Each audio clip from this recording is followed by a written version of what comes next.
लोगों के गजब कारनामे देखने के लिए आप सभी रेडी हो जाएं। अब इस पापा की परी को देखिए जो रील्स बनाने में इतनी ज्यादा मस्त है कि उसको आगे पीछे का कुछ नहीं दिखाई दे रहा है। अरे वाह मैडम वाह, जब रील्स पूरी बन जाए तो हमें भी दिखाना। बस आप लगी रहो मैडम, मेरी तरफ से गुड लक।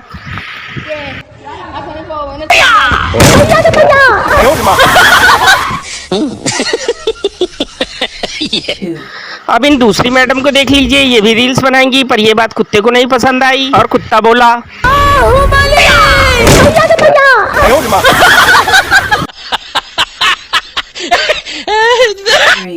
अब ये दोनों माँ के मगरमच्छ एक कपड़े द्वारा इस डिब्बे को उछल के फांद करके दिखाएंगे। तो आप दोनों लगे रहो बेटा, मेरी तरफ से गुड लक।